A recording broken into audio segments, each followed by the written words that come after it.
It's the Keyboard Warrior here, and hope you all doing fine. So we are back with another tier list, and like every other time, tier lists are something that not everyone agrees on.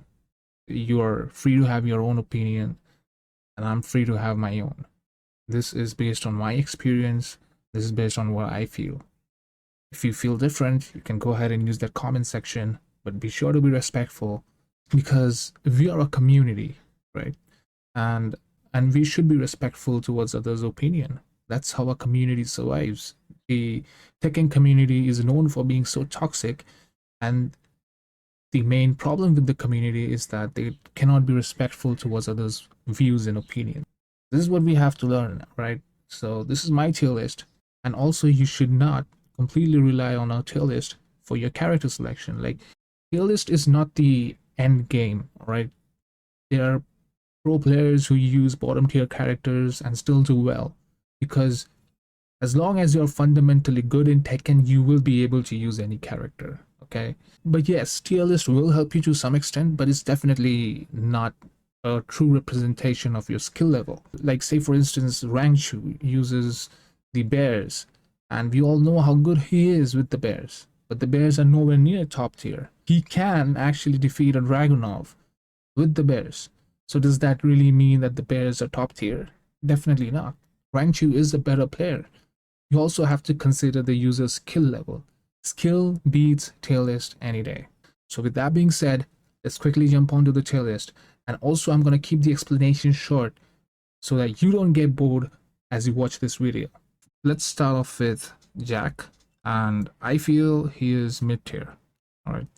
He has really good horizontal movement, but his vertical movement is actually a little bad. He has great down pokes though, but overall, if you ask me, I don't think he's uh, as good as the S and the A tiers. All right. Next up is Gene, and we all know how broken this character is. I think they need to nerf him a little bit. Like, he controls neutral. He has an answer for almost every situation in the game. One of the most broken heat smashes in the game, and overall his 50-50 mix-ups, everything. Like, this character is actually way too strong, right? So S tier, no doubt. His mother is not that strong anymore. She used to be when the game came out, but then she got nerfed, and right now people know her moves, and I think she's pretty much average at the moment. She has perhaps the best heat smash in the game, but still that doesn't really help the character that much, right? Okay, next up, Kazuya, and he's gonna go A tier. After Kazuya got buffed, he has become a mix-up monster, alright? His 50-50 mix-ups are insane, and if you can overcome his execution barrier, this character can be amazing for you. Then we have King, and King is gonna go for the S tier. Um, we all know how throws are overpowered in this game, right? And and we have seen on multiple occasions how pro players get thrown every now and then. King players be like, you just need to learn your throw breaks, but it's just not the throws. His overall move list is just so strong. He has one of the best heat smashes in the game. He has his 50-50 throw mix-ups. He has all the kind of throws in the book. Overall, throws are overpowered in this game, alright? And King is cheap, alright? No matter what you say, no matter what you all think, but I feel that King is kind of cheap in this game, alright? Next is Lars, and I would put him in the mid tier. He is not as strong as the S tiers or the A tiers, but he's definitely not as weak as the bottom tiers, all right? He is average. Why? He can be really overwhelming with his pressure, but if you know the gaps, you can easily poke him, right? He's okay. Like, you can't stop that relentless pressure if you know the gaps. It is extremely important to know his matchup to do well against him, right? Otherwise, all you're gonna do throughout the game is just block, block, block. So yeah, mid tier. Um, Law is pretty strong, and I would put him in the A tier, right? And I've seen double win a tournament, and Laws have consistently performed well in tournaments as well. This character is insanely good with his 50-50, and with DSS being dumbed down and easier, you can go ahead and spam DSS all day. Very, very strong character at the moment, all right? His friend Paul, however, is not that impressive. Okay? Even though he's got buffed, but he's still way too straightforward for Tekken 8, let's say. Paul is meant for previous Tekken games, alright? For Tekken 8, you need a little bit of that monkey stuff that characters like Yoshi and Elisa have. Paul is a very straightforward character, and everyone, and I mean everyone right now, knows how to deal with this guy. He might have really good 50-50 mix-ups, but it's just not enough. At higher levels, he's one of the most difficult characters to play because it becomes so hard to open up opponents with Paul at higher levels. Uh, Nina, the first one to go to S plus. Nina is one of the most broken characters in the game, alright? But she requires a little bit of skill to play. She has that difficulty range, alright? A beginner can play Nina, and a Tekken god can play Nina as well. But the way they play would be very different. Like, if you have seen the pro players play Nina, they don't give you a chance, right? Nina is a poking machine. So yeah, she has every mix up in the book. She has throw mix ups as well, and overall S plus. Next up is Shayu, and she would be in the A tier. She's a mix up queen, alright, and her move list could be a little overwhelming, a little difficult to play, but if you can manage to learn her well, she is extremely strong, especially with the stance move being so evasive that it goes below mids, and that is something that you don't want as an opponent. Shayu is a very, very strong character. Right? She used to be S tier, but slowly people are figuring her out. So yeah. Asuka. Uh I would put her in the C tier. Um she got buffed, but not enough. Right? She is not that strong in the game anymore. I think Asuka mains will agree with me on this one. She isn't that strong. Perhaps bottom 10, alright? Leroy is also not that impressive anymore. And I would put him in the C tier. Even though he got buffed, but I'm yet to see a Leroy perform well in tournaments. The character is okay. His range is so low that it hurts the character a lot. Also, he's way too linear. I think he's below average at the moment. Lily is a very strong character, and she would probably go A tier. She's great at neutral. She has the best sidestep in the game, great evasion. She has great damage as well. Insane mix-ups. You asked for it. She has it. She has that monkey stuff going on for her, which helps her a lot in Tekken 8. Alright. Next we have Horang, and I say he's average. Alright.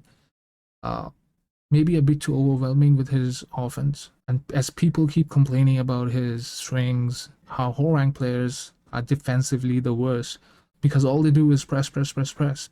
But that's not the case at higher levels, you know? Horangs at higher levels is not the same Horang that you play at, let's say, red ranks or purple ranks. At higher levels, you would understand how weak this character is.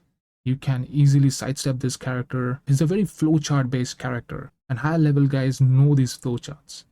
They can punish you accordingly. This is basically the reason why Horangs hardly do well in tournaments, right? Mid tier. Then we have Claudio, and he would be in the A tier. Claudio is an extremely good character, alright? He has certain tools that really work well in every situation, alright? His back one is awesome. His Superman punch does 1,000,000 damage, and his overall toolkit is extremely strong, right? And he does consistently well in tournaments as well. Next up, Azucena, not that good anymore. Azucena, I don't think she is as good as she was before. Got nerfed. Her flowchart is very basic at the moment, and overall, this character no longer as good as she used to be. Below average. C tier.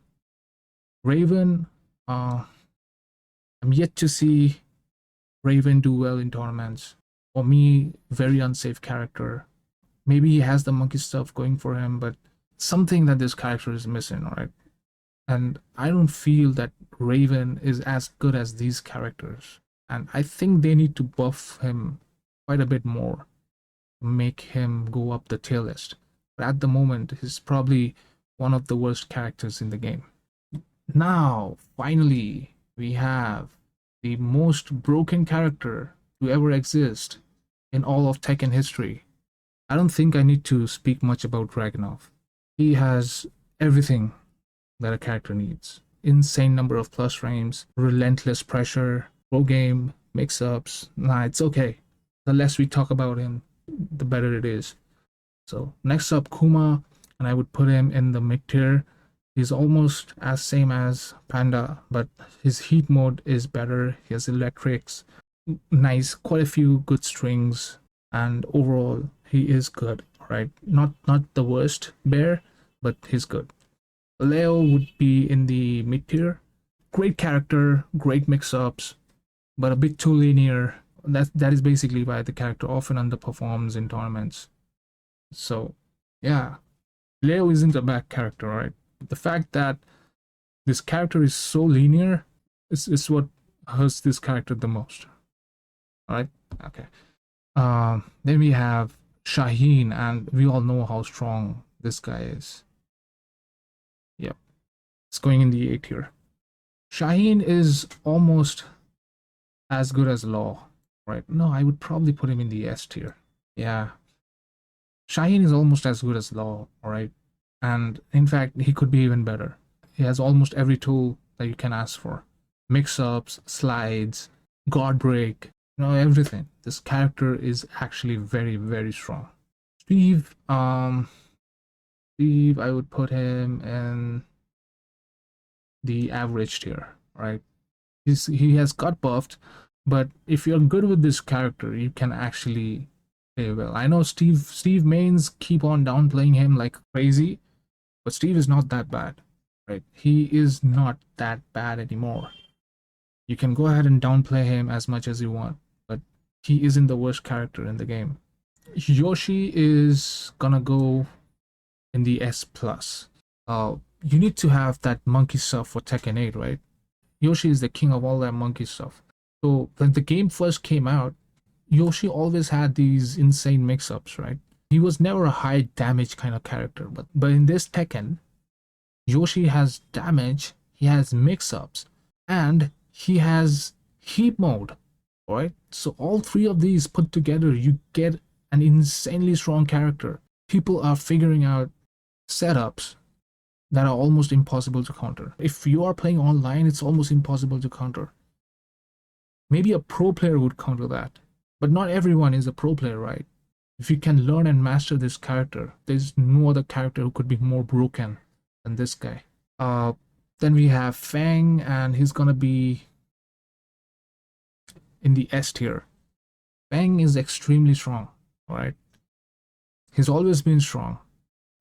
In Tekken 7, we knew how broken Fang was towards the end, and that somehow continued to Tekken 8, and now you have heat mode and everything. Overall, he's still S tier. If someone is telling you Fang has dropped down to A or B, don't listen. He's still S tier. Panda is perhaps the worst character in the game. Similar, but Kuma is just a little bit better in heat mode. Next up is Elisa, and we have her in the S tier. All the monkey stuff you can ask for, right? She has incredible tools. She's great at neutral. Her chainsaw moves are broken. Overall, S tier. I don't really need to talk much about this character. One of the most picked characters for tournaments. And even online, I find more Elisas than Jeans now. So you know how well this character is doing. Devil Jean, C tier. Okay, even after buffs, got nerfed, got buffed, but overall his mids are still lacking, and overall I would keep him in the C tier. Not the strongest Mishima. Lee is very strong, easily goes to A tier, right? This character is very tough to play. You can master this character, he can easily go up here, but there's a difficulty barrier, as I say. And Lee is very dependent on counter hits. Like, he has traps, he has a lot of frame traps and counter hit setups, which you would have to learn if you want to do well against this character, right? So overall A tier. Zafina, I would say she is mid tier, all right? She used to be one of the worst characters, but she isn't anymore. We've seen how Shadow dominate with Zafina, and she is strong. She is strong. She's definitely strong now. Not as strong as her Tekken 7 variant, but I would say that she has improved a lot. Victor, I would put him in the A tier, right? Still doing well. He used to be really, really strong, but then they nerfed his running too, and his placement in the tier list fell down. But people have figured a way around it, and now he's doing well again. So, A tier. Brian is also a very strong character. I think if you can overcome his difficulty barrier, he can easily go S tier. But for me, Brian in A tier, lower A tier is fine, right? There is a difficulty barrier when it comes to Brian, and he has got a lot of tools that you can play with. And if you're actually good with this character, you can melt your opponent in a blink of an eye, right? He has insane damage, but there are a lot of weaknesses as well. Too many highs is one of them, right? So, A tier. Reina, I would say Reina goes in the A tier as well. Alright, so yeah, she's a rushdown version of Heihachi. The lows are not that good, but she kind of makes up for it with her relentless pressure, right? If you can poke her, you can poke her. But if you can't, you just won't be able to do anything. And she also has unbreakable throw. She is undoubtedly strong in this game, right? And I don't see her going below A tier anytime soon. Unless they decide to nerf the hell out of her. Eddie. Eddie will go in the mid tier. We all can agree that Eddie is performing well in tournaments. If we actually look at this character on paper, he's not that strong, right?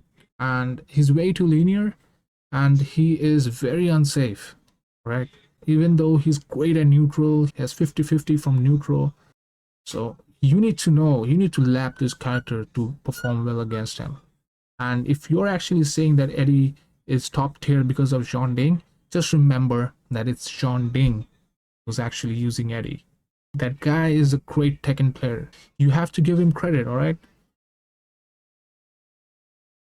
Lydia is arguably one of the worst characters. Extremely unsafe, pokeable, her stance moves are forced, she can be poked out of anything. She's a menace in heat mode, one of the best heat characters.